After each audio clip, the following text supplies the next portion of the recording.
바디메오가 이제 이렇게 앉아 있다가 조금 있으면 예수님께서 이 앞을 지나가신다는 이 소식을 귀로 들었어요. 우리가 사지 멀쩡한 사람들은 이 사지 멀쩡한 사람들이 가지는 실수가 있습니다. 그건 뭐냐면 다음에 해도 되잖아. 이번 주 말고 다음 주에 여기 나오면 되지. 나 아직 건강하니까, 나 아직 젊으니까 내가 직접 예수님 찾아가면 되잖아. 그런데 바디메오는 앞을 보지 못하는 맹인이었단 말이죠. 그러니까 이 바디메오에게는 이 순간이 일생일대의 단 한 번의 기회였어요. 자세가 다를 수밖에 없죠. 그렇죠? 웅성대는 소리가 들리기 시작합니다. 그러니까 이 바디메오가 정확하게 어딘지를 모르니까 무턱대고 소리치는 거예요. 다윗의 자손 예수여 나를 불쌍히 여기소서. 소리를 쳤습니다. 그런데 다윗의 자손 그러니까 들려오는 소리가 뭐예요? 사람들의 욕설인 거야. 다윗의 자손 이 욕소리들만 들리는 거야. 근데 바디메오가 막 그것 때문에 상처받았어요? 아랑곳하지 않는 거예요. 그러니까 이 다른 사람들의 욕설들은 난 예수님만 보이는 거예요. 도대체 예수님만 보이고 나머지 사람들은 전부 다 병풍들이었어요. 그러면 도대체 어디까지가 목마름이라 할 수 있을까? 어디까지가? 모든 사람들이 다 욕했어요. 심지어 수르보니게 여인은요. 찾아서 예수님 계신 그 집안으로 들어갔어요. 그러니까 제자들이 뭐라 그러냐면 저 여자 시끄러우니까 좀 내보내십시다 주님. 내보내 주셔요. 그거를 그 좁은 공간 안에서 들었을 거란 말이에요. 그리고 예수님이 뭐라 그러셔요? 넌 개다. 넌 개야. 모욕을 하셨어요. 여러분들 멀리서 이렇게 오셨는데 여러분들 제가 모욕을 한다면 그래도 있으시겠어요? 정말요? 막 제가 해도 여러분들 그냥 그대로 있으시겠어요? 대부분 상처받지 않을까요? 실제로? 그러니까 이런 생각해 볼 수 있는 거예요. 어떤 사람들이 목마르다 그래요. 그런데 교회 안에서 조금만 상처받고 자존심 상하면 떠나는 거예요. 여기만 교회냐고. 그러고 가버리는 거예요. 자, 그런데 그 마음 갖고 다른 교회를 갔다고 해서 주님 만날 수 있을까요? 만약에 바디메오가 이 욕하는 사람들의 그 말에 귀를 기울였고 이 수르보니게 여인이 자존심이 상해서 그냥 떠나가 버렸다고 한다면 치유의 역사는 고사하고 이 마음속에 분노만 남았을 거예요. 그러니까 사람들은 너 믿음 있어 그렇게 말할지 모르겠지만 내 자존심 하나 포기할 줄 모르는 목마름이라고 한다면 적어도 그거는 하나님이 인정하시는 목마름은 아니라는 거예요. 이쯤 생각하니까 이게 무섭더라고요. 저도. 교회 사람들은 다들 착해요. 그렇죠? 여러분들 착하시죠? 다 착하단 말이에요. 그러니까 한 사람이 이게 믿음 잃을까 봐 다들 달려들어서 그 사람을 위해서 얼마나 잘 배려해 주는지 몰라요. 그런데 그런 대우를 나는 받고 내가 믿음이 있다고 생각할지 모르겠지만 그런데 지금 예수님 말씀하신 그대로라고 한다면 앞에다 대놓고 그 얘기를 하신단 말이에요. 그리고 만약에 떠나가 버리면 이 사람 못 돌아오는 거예요. 그렇죠? 여기서 구원이 갈려지는 건데 예수님이 그냥 배려를 해줄 수, 물론 배려 당연히 우리는 해야 돼요. 우리는 예수님이 아니니까 배려해야 돼. 그런데 그거 아니라고 한다면 그 사람은 영생을 잃어버릴 수도 있는 거예요. 그러니 그 말씀 그대로라고 한다면 과연 천국 갈 사람들이 얼마나 있을까? 이런 것들이 생각이 나요. 자, 그뿐만이 아니라 지금 이 바디메오 이야기에서 간절함이 개념이 하나가 또 나오는데 뭐냐면 이 마을에서 예수님 누구만 고쳐주셨어요? 기록상에서는 바디메오만 고쳐주고 가셨어요. 그러니까 곁에 있는 사람들은 보기만 했어요. 와, 예수님 오신다. 야, 저기 있어. 보기만 하고 바디메오 고쳐주시네? 그거 보기만 했어요. 거기에 있던 다른 사람들은 다 뭐예요? 들러리죠. 들러리. 우리는 착각하고 있는 거 아닐까? 이분이 만난 하나님, 저분이 만난 하나님, 나는 곁에서 보기만 했어요. 지금까지 간증을 듣기만 했어요. 그런데 내가 만난 것 같아. 내가 뭔가 주님 만난 것 같아. 여러분들 그렇게 착각에 빠져 있지 않습니까?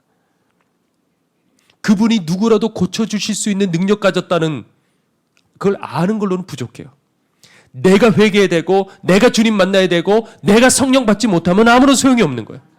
저도 간절해요. 그 곁에 있던 현장에 있었던 그 마을 사람들도 다들 간절했어요. 그런데 하나님이 인정하실 정도의 그런 간절함은 아니었다는 거죠. 그러면 도대체 우리가 어디까지가 주님을 만날 수 있는 그 간절함이냐? 그거는 뭐냐면 지금 아니면 안 됩니다. 지금 아니면 안 돼요. 배수의 진을 치고 이 한 번의 예배 동안에 일생일대의 내 모든 것들을 걸을 수 있는 그 예배. 10년 동안, 20년 동안 수도 없이 예배를 드리잖아요. 내게는 다음 기회가 있는 거예요. 그런데 단 한 번도 이 천전까지 쳐보지 못하고 그냥 펄짝펄짝 100번의 예배가 주어지면 뭐합니까? 한 번도 주님을 만나지 못하는, 우리는 그런 예배를 드려서는 안 된다는 거죠. 그런 기도를 드려서는 안 된다는 거예요. 자, 그 다음 얘기가 그 12년간 혈루증 걸린 여인, 여러분들 아십니까? 자, 이 율법에 보면 혈루증 걸린 여인과 내가 터치가 되면 나는 어떻게 되는 거야? 한동안 부정해져요. 그래서 이 여인이 이제 예수님이 이 마을에 오셨는데 내가 예수님까지 가려면 사람들이 꽉 찼단 말이에요. 그러면 예수님까지 가려고 하다가 보면 사람들과 부딪혀요, 안 부딪혀요? 부딪힐 수밖에 없어요. 그럼 그 사람들은 어떻게 돼요? 부정해지죠. 그러니까 내가 떴다, 나타났다, 저 여인 떴다 그러면 사람들은 어떻게 돼요? 얼른 들어가, 왜 여기 나왔어? 갈래야? 갈 수가 없어요. 자, 그럼 여러분들 같으면 어떻게 가시겠습니까? 예수님 앞에 꼭 가야 돼. 나 꼭 고침받아야 돼. 어떻게 하시겠어요? 포기하시겠어요? 여기까지 오셨는데 예수님? 어떻게 하시겠어요? 다 뒤집어 쓰는 거죠. 안 보이게. 난지 모르게. 다 뒤집어 쓰고 가는 거예요. 자, 그런데 그 상태로 앞에까지 갔어요. 예수님 앞에. 한번 생각을 해보죠. 가만히 생각을 해봐요. 그러면 다 뒤집어 쓰고 누군지 모르고 다 부딪히는 거예요. 그러면 그 사람들은 다 이제 부정해지죠. 그런 상태에서 예수님 앞에 갔어요. 너 왜 왔냐? 주여, 제가 12년간 혈루, 이렇게 하면 어떻게 되는 거야? 거기에 있던 그동안 부딪혔던 유대인들은 어떻게 되겠어요? 난리 나서 그 자리에서 돌로 쳐서 죽일 수도 있어요. 말할 수 있어요, 없어요? 없어요. 그러니까 이게 기가 막힌 상황이에요. 갈 수도 없고 가서 예수님 앞에 말할 수도 없는, 여러분들 살다가 이런 일들 겪어보신 적 있습니까? 막다른 골목에 할 수도 없어요. 그래서 이 여인이 달리 할 방법이 없으니까 뭐라고 생각했냐면 저 옷자락이라도 만지면 내가 나을 텐데. 안 되니까 거기까지 생각이 간 거예요. 그런데 몰래 만졌어요. 그 뒤를 만졌어요. 만지는 순간 어떻게 됐어요? 싹 하고 낫는 그 기적이 일어났어요. 그런데 여기 참 대목이 참 특이한 게 주님이 의도하신 게 아니고 능력이 쑥 하고 빠져나간 거예요. 예수님이 길 걸어가시다가 딱 멈추시고 이거 뭐야? 왜 빠져나갔지? 주여, 다 부딪히고 뭐 그럴 수도 있는 거죠. 아니야. 능력이 내게서 나갔다. 그러니까 이게 참 특이한 구절이, 대부분의 이야기들은 뭐냐면 치유의 역사가 일어날 적에 내가 너를 고치겠다. 인격과 인격이 만나서 예수님의 의지를 가지고 그 사람을 고쳐주셨어요. 자, 그런데 이 대목은 예수님의 의지와 상관없이 능력이 빠져나간 거예요. 이게 성경의 유일한 대목입니다. 왜 이렇게 됐을까요? 그건 다른 거 없어요. 너무 간절한 거예요. 너무 간절하니까 그 간절함이 믿음이 되어버렸어요. 주님이 이렇게 얘기하시죠. 네 믿음이 너를 구원하였도다 그러셨어요. 굳이 그렇게 말할 필요 없을 텐데. 내가 너를 고쳐줬다. 그게 아니고 네 믿음이 너를 구원하였도다. 여기서 간절함은 뭐냐? 내가 할 수 있는 게 아무것도 없다는 것을 깨달을 적에 그때 절박해지는 바로 그 간절함. 내가 할 수 있는 일이 아무것도 없구나. 그것을 머리로는 알죠. 그것 말고 실질적으로 내가 아무것도 할 수 없다. 그걸 깨닫는 거예요. 자, 그런데 이 이야기에서도 주님 만나는 이 간절함의 요소가 또 한 가지 나옵니다. 그건 뭐냐면 이 혈루증 걸린 여인이 지금 치유받는 이 과정 속에서 율법의 형식이 어떻게 됐어요? 송두리째 다 깨져버렸어요. 그 정죄하던 그 유대인들은 율법을 가지고 있었어요. 자, 그런데 혈루증 걸린 여인은 간절함이라는 이 본질을 가지고 있었어요. 한 번은 부산에서 막 은퇴하신 장로님이 이제 온라인으로 저희 교회에 등록을 하셨어요. 그래서 그분과 얘기를 나눴는데 왜 이렇게 등록을 하셨냐 그랬더니 길튼교회 설교를 듣고 내가 잘못 살았어요, 목사님. 제가 잘못 살았습니다. 다 내려놓고 지금부터 신앙생활 처음부터 저는 다시 할 거예요. 이분은 정말 장로님 맞으신 거예요. 그런 용기가 사실 쉽지가 않거든요. 경험이 쌓이면 쌓일수록 자기 경험과 지식을 포기하지 못하고 그냥 그렇게 살아가는데 그거를 내려놓는다는 것 자체가 누가 그 마음 주신 거예요? 성령님이 주셨기 때문에 가능한 거예요. 그러니까 여러분들 잘 들으셔야 돼요. 여러분들 기도할 때 말씀 들을 적에 다른 사람 눈치 보고 점잖하게 있고 그 목사님들이 그러셨을 거 아니에요. 이루리 집에서. 막 나 좀 살려달라고 울면서 막 바락바락을 하는데 목사님은 점잖게 그래도 내가 목사인데 저 사람들 다 보는 앞에 내가 몸이 아파서 지금 죽어가지만은 그래도 내가 좀 점잖게 내가 목사인데 치유 못 받는 거예요. 사람들 눈치 보지 마십시오. 나 살려달라고. 내 영은 지금 죽게 생겼는데 그 왜 소리 안 치겠습니까? 예를 들어 사고를 당해서 지금 자식이 길바닥에 쓰러져 있어요. 그러면 지나가는 사람들 앞에서도 앰뷸런스 좀 불러달라고 체면 따질 때 일이 있겠습니까? 그 체면 다 버리는 게 간절함인 거예요. 아멘. 자, 그다음 이런 얘기가 있습니다. 그 복음서에 보면 그 중풍병자가 있는데 그 4명의 친구들이 있어요. 그 회당에서 예수님께서 이렇게 설교를 하시는데 그런데 도중에 천장에서 구멍 뭐 이렇게 소리가 막 나기 시작하더니 펑 하고 이게 떨어져 버렸어요, 천장이. 그리고 거기에 밧줄로 해서 침상째로 이 실성한 이 중풍병자가 쭉 하고 이렇게 내려왔어요.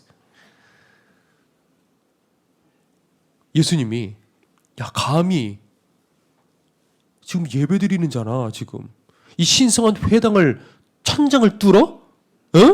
이렇게 하지 않으셨어요. 그 자리에서 그 실성한 중풍병자를 고쳐주셨어요. 자, 이 이야기에서 주님 만날 수 있는 간절함의 포인트는 뭘까요? 그거는 간절한 마음이 없는 사람 어디 있겠어요 그 중에.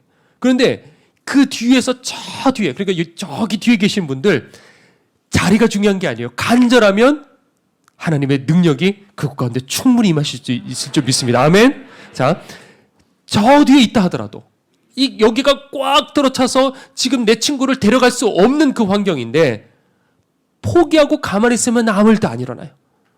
주님께서는 이 이야기를 통해서 우리들에게 말씀하시는 거예요. 나한테 무례할 정도로 달려들어라. 그럴 때 내가 응답하겠다라는 거예요. 자, 그런데 지금 이 이야기에서 또 포인트가 하나가 있습니다. 뭐냐면 지금 이 중풍병자는 실성한 상태란 말이죠. 이 중풍병자가 나은 것은 누구 믿음 때문이에요? 이 4명의 친구의 믿음이었어요. 그럼 이건 뭘 말하냐면 중보에 대한 얘기를 하는 거예요. 지금 여러분들이 중보하는 사람이 스스로 자기 의지를 가지고 주님 앞으로 달려나가지 못하는 영적으로 실성한 상태일 수도 있어요. 자, 그런데 누구 믿음 보고? 중보하는 여러분들의 믿음을 보고 얼마든지 주님께서는 그 영혼을 건질 수 있다 없다? 건질 수 있다는 거예요. 그러니까 이거를 여러분들 당연히 기도도 해야 되고 근데 이걸 기도로만 한정 짓지 말고 이걸 회당 천장까지 오르는 단호한 그 헌신. 그래서 하나님 앞에 그걸 계속 쌓아가야 되는 거예요. 자녀의 구원을 위해서 감동이 올 때마다 자녀 이름으로 헌신하는 거예요. 그것들이 쌓이면 한순간에 어떻게 되느냐? 퍽 하고 꺼져서 예수님 앞으로 내려갈 수가 있는 거예요. 이 동인천에 있다가 이제 연숙으로 예전에 교회를 옮긴 적이 있거든요. 그럴 때 너무 하루가 다르게 하루가 멀다 하고 계속해서 어려운 일들이 닥치고 또 어려운 일들이 닥치다가 보니까 그게 쌓이니까 제가 도저히 못 견딜 상황이 된 거예요. 너무 힘들었어요. 그래가지고 이게 한 장소에 교회가 세워지니까 이게 사단이 정말 싫어하는 거구나 그걸 알았습니다. 근데 제 힘으로 안 되겠다 싶어 저희 성도들에게 이제 특별 새벽 기도회 하자. 하나님 앞에 같이 저를 위해서 또 교회를 위해서 기도해 달라. 그렇게 선포를 했습니다. 그래가지고 그날 이제 매일같이 이렇게 새벽 예배를 다 드리기 시작하는데 성도들이 많이 이렇게 오시더라고요. 근데 그때 치유 역사가 정말 많이 일어났습니다. 제가 그때 파악하기로는 최소한 제가 다 들은 건 아니지만 최소한 한 가정에 한 사람은 나왔어요. 적어도. 어떤 분이 그러시더라고요. 목사님, 제가 새벽 설교 시간에 말씀을 듣고 있는데 아픈 그 부위가 뜨거워지기 시작하더래요. 막 설교 도중에 뜨거워지기 시작하더니 싹 하고 나왔는데 제가 20년 동안 그것 때문에 고생했대요. 병원에 가도 안 된대요. 그래서 포기해가지고 아파서 견딜 수 없었던 건데 그 순간에 쫙 낫더래요.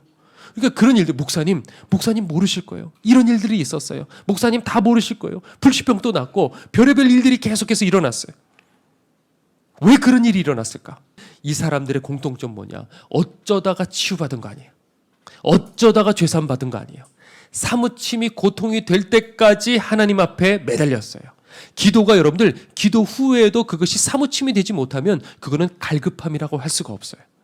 일시적인 갈급함은 여러분들 지금 설교 듣고서도 나 기도해야겠다. 주님 만나게 해달라고 구해야겠다. 가질 수 있어요. 그런데 이 시대에 갈급함에 사무치는 그 사람, 그게 견딜 수 없어서 이 마음의 고통에 이르기까지 되는 그 사람들을 찾아보기가 정말 어렵단 말이죠. 왜? 지금 이 시대는 그저 클릭만 하면 물건이 집 앞에 배송돼요. 그것도 사람들이 이제 못 견뎌서 클릭만 하면 바로 그 다음날 새벽에 오는, 우리는 그 시대에 살고 있어요. 그러다가 보니까 사람들은 기다릴 줄을 몰라요. 주위에 너무 재밌는 게 많아요. 너무나도 분주해요. 그러니까 우리들의 심령이 목마를 겨를이 없어요. 목마르려고 하면 사단이 다른 것들을 채워줘요. 왜 하나님 우리를 버리셨습니까? 그게 아니에요. 하나님이 나를 버리신 게 아니고 내가 하나님을 외면하는 거예요. 나도 찾고 있다고요. 나도 하나님 앞에 기도하고 있다고요. 그거 말고 지금 제가 얘기해줬던 정말 주님을 인격적으로 만날 수 있고 성령으로 그 회개의 역사가 일어날 수 있는 그 진짜 역사, 하나님의 기적과 그 능력들을 구하는 그 진짜 목마름. 너 아직까지 기도하고 있는 게 아니야. 그거는 기도가 아니야. 나는 기도하고 있다고요. 나는 지금 주님 부르짖고 있다고요. 그거는 부르짖는 게 아니야. 우리가 하나님 외면하는 거야, 사실. 하나님은 지금 우리들을 기다리고 계셔요. 주님 만나고 싶은 마음. 이 복음의 실제를 경험하고 싶은 그 마음이 사무쳐서 내 심령 속에 고통이 될 때까지 저 하늘 문은 굳게 닫혀 있는 거예요, 여러분들. 자, 그리고 오늘 본문 이야기죠. 이제 왔어요, 본문 얘기가. 자, 이 오병이어 이야기죠, 그렇죠? 왜 이런 오병이어 같은, 지금 이 시대는 오병이어 같은 이런 기적의 역사들이 일어나야 된다고 믿는 사람이에요. 영적 오병이어. 사람들의 이 심령들이 거듭나고 강력한 부흥의 역사가 일어나서 거기에 있던 모든 사람들이 주님을 만날 수 있는 영적 오병이어. 자, 그런데 그런 일들이 점점 이 시대에 드물어져 가고 있단 말이에요. 예전에만 하더라도 주님을 인격적으로 만났다는 그런 간증들을 들어봤어요. 그런데 요새 젊은이들 중에 주님 만났다라고 들어보는 그런 얘기들이 별로 없어요, 솔직히. 그러니까 다들 주님을 만난 적이 없어요. 복음의 능력을 체험해 본 적이 없어요. 강력한 회개의 역사, 내 속을 송두리째 뒤집어 놓는 그런 회개의 역사를 경험해 본 사람이 없어요. 너도 나도 없어요. 그 사람이 가서 그냥 목회자가 되고 그러고 또 설교를 들어요. 그러니까 예배가 다 죽어요. 그러니까 그 밑에 있는 그 다음 어린 세대들은 어떻게 되겠습니까? 예배라는 것은 이렇게 따분하고 지루한 거구나. 점점 머리가 커지면서 세상 것들이 더 즐거워요. 얼마나 재밌는 건 많아요. 누가 교회에 붙어 있겠습니까? 그러니까 교회는, 이 시대 교회는 대부분 어르신들, 옛날에 과거에 주님을 체험했던 그 어르신들만 교회를 지키고 있는 거예요. 하나님의 사람이 없어요. 불같이 말씀을 토해내는 말씀의 종이 없어요. 여러분들, 그렇다고 우리 이대로 망할 수가 없는 거예요. 자, 그러면 도대체 이 오병이어는 왜 일어났을까? 보통 사람들은요, 이 오병이어를 그 안에 있었던 누구 도시락이고 제자들 때문이고 그 안에서 자꾸 생각을 하는데, 사실 결정적인 이유는 그 안에서 일어난 일이 아니고 이 본문의 이 뒷 배경에서 일어난 거예요. 자, 오늘 본문의 배경이 뭐냐면 그 세례 요한이 헤롯에게 어떻게 됐어요? 목배임 당해서 죽었어요. 순교당했어요. 나라 잃은 서름에 말도 안 되는 그 세금을 부과당하는 거예요. 그래서 그 당시 사람들은 죽도록 일하고 노력을 해도 오히려 세금이 더 많아서 빚을 갚을 능력이 없는 거예요. 그래서 결국에는 어떻게까지 갔냐면 사회보장 제도가 없잖아요. 그러니까 자식을 생이별을 하면서 노예로 팔아버립니다. 뿔뿔이 흩어지는 거예요. 아내도 팔아버리고 자식도 팔아버리고 자신도 노예가 되고 그 자리에서 다 흩어지는 거예요. 오랫동안 하나님 보내신 선지자가 없어요. 그래서 우리는 버려졌구나 생각하는 이 민족 위에 이 오래간만에 세례 요한이 딱 등장했을 적에 사람들은 유일한 소망이구나. 하나님 보내신 하나님의 사람이구나. 마지막 보루 같은 그 사람이었어요. 자, 그런데 그만 그 큰 별이 떨어지고야 말았어요. 자, 그러니까 사람들의 시선이 누구를 향하게 되겠습니까? 당연히 마지막 남은 유일한 소망이신 예수님을 향할 수밖에 없는 거죠. 모이기로 약속한 적도 없어요. 어디 계시는지 다도 몰라요. 그런데 물어 사람들이 예수님이 외딴 빈들에 계셨는데 온 고을에서부터 사람들이 예수님께로 몰려들기 시작했어요. 어마어마하게 몰려들기 시작했어요. 그리고 그 사람들을 주님께서는 오늘 말씀에 불쌍히 여기셨다 그랬어요. 이번 수요일에 김용희 선교사님 이제 오셨잖아요. 근데 설교 중에도 그러시더라고요. 최근에 들어서 내가 이런 교회를 본 적이 없다. 이렇게 간절하고 이런 교회를 본 적이 없다고 그러시는데 집회 마치고 제가 이제 요 주차장으로 이제 배웅해 드렸어요. 그런데 또 그 얘기를 하시더라고요. 여기 교회는 요새 교회랑 다르다고. 내가 수십 년 동안에 이제 사역을 했는데 정말 오래간만에 이런 교회를 만나봤다고 그런 얘기를 하시더라고요. 근데 제가 보기에는 다른 이유 없는 것 같아요. 목마르기 때문에. 목말라서 여기까지 왔어요. 우리들은 살려고 거리가 멀어도 여기까지 왔어요. 그날 도중에 두 분이 이렇게 나가시더라고요. 그 중에 한 분은 저도 나가보니까 전라도 광주에서 오신 분이에요. 그 밤에. 그런데 막차가 끊어지는 바람에 그 막차 타려고 가셨고 뒤따라오시는 그 한 성도님은 왜 나가시냐 그랬더니 그분을 이 성도님을 터미널까지 모셔다 드리려고 그러고 뛰쳐나가더라고요. 오늘 이 시간 또 마찬가지일 거예요. 경상도에서 오신 분이 있고 전라도에서 오신 분이 계시고 제주도에서 오시는 분도 계시더라고요. 외국에서 오시는 분들도 계셔요. 왜? 소망이 없으니까. 어떻게 해서든지 좀 살아보려고 하니까. 도무지 방법이 없으니까. 아내가 저를 자꾸 보면서 요새 자꾸 뭐라 그러냐면 저러다가 일찍 죽을 것 같아요. 네. 너무 힘들어 보이니까. 거의 잠도 못 자고 너무 힘들어 보이니까. 근데 제가 여러분들을 이렇게 딱 보는 순간에 하나님 내 인생을 갈아서라도 상관없어요. 내 인생 갈아서라도 내가 최선을 다하고 이 시간에 내가 쏟아 부어야겠다. 그 마음밖에 안 들어요, 저는. 근데 저는 아무것도 안 해요. 멀리서 오는 그 발걸음을 하나님은 다 기억하신다는 거죠. 여러분들 느슨해지셔서는 안 돼요. 다 잃어버려도 우리 안에 이 목마름을 잃어버리면 우리는 끝나는 거예요. 평생에 여러분들 그 목마름이 변치 않았으면 좋겠습니다. 이 세례 요한이 그렇게 순교를 당했어요. 그래서 아무런 소망이 없어서 그때 그 사람들도 빈들로 들어왔어요. 여러분들 오늘 우리들이 드리는 예배가 이런 예배가 되어야 돼요. 주님께서 지나치실 수 없는 그런 심령으로 드리는 예배. 주님께서 우리들을 불쌍히 여기셔서 이에 여러 가지로 가르치셨더라. 여러 가지 주님의 음성을 들을 수 있는 능력의 예배.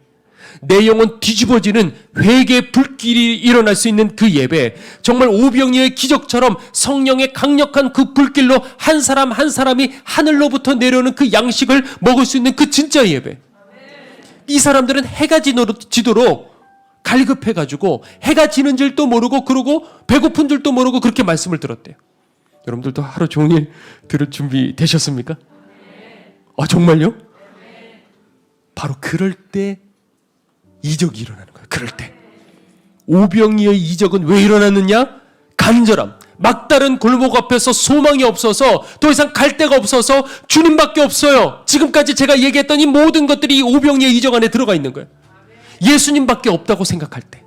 바로 그 상태까지 내 인생이 가게 될 때 바로 그때 강력한 성령의 능력으로 영혼이 거듭나는 그 기적들이 일어나는 거예요.